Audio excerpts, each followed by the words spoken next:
The native Ket people are so isolated. They live in an area of Siberia, central part of Siberia, that is not near any large cities, not near any famous landmarks, and not near any major natural resources except for the fish in the river Yenisei and the timber that is still in the forests uncut.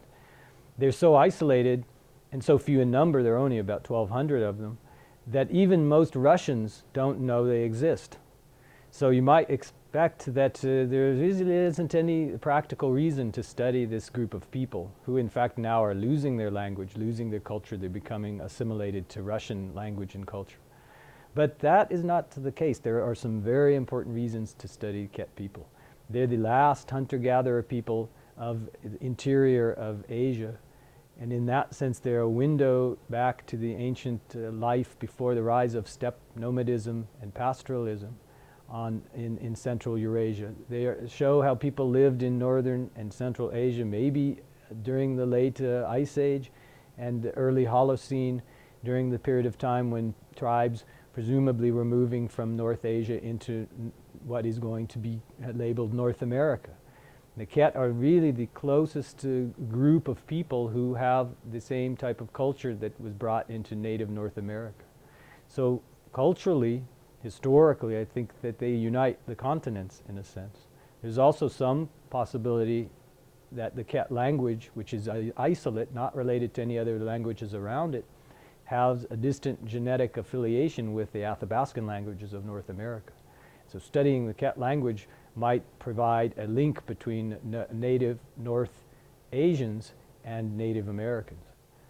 This is something that I'm working on as well. Also, because the Ket language is so different from all of the other languages of Eurasia, Ket verb has prefixes, and all the verbs in Turkic, Mongolian, the other Finnic and Samoyedic languages of the area all have suffixes.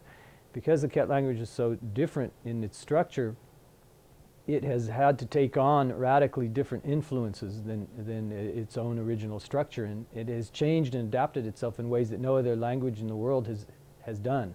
So there are some features of the Ket language that are almost unique, or perhaps unique typologically.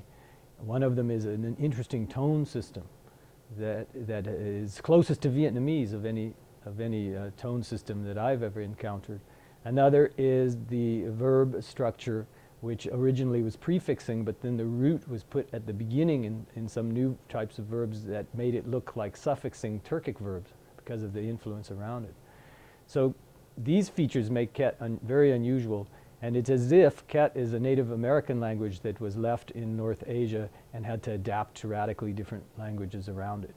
So studying this, historical and in a synchronic perspective, allows us to make some generalizations about how languages can change through time and what are the limitations or the possibilities of their structural diversity. So studying Ket, it allows one to understand linguistics both historically as well as in terms of how languages exist today. And also studying such a native small group that is disappearing, that maybe holds a key to understanding an ancient prehistory, or even movements between continents, it underscores the importance of paying attention to all the native groups of people around the world, because each of them has something to contribute to our understanding of the human story. And I think Ket is more of a vivid example of the value of that knowledge than many others, because it is so radically different. Ket is like Basque in Europe is. It is so different from all the other peoples and languages around it. It's almost an accident that it survived. So I feel rather privileged to be really the only North American who's seriously studying this language, because I feel that it is a real gem, a treasure trove of research possibilities.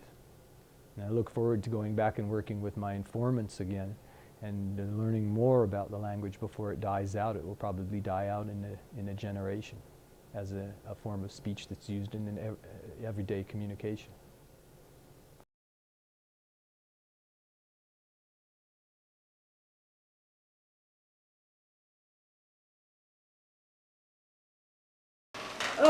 no makil bunga hokim doldok un kaddingten doldin was kaya roller tokim Ini kod nang mini.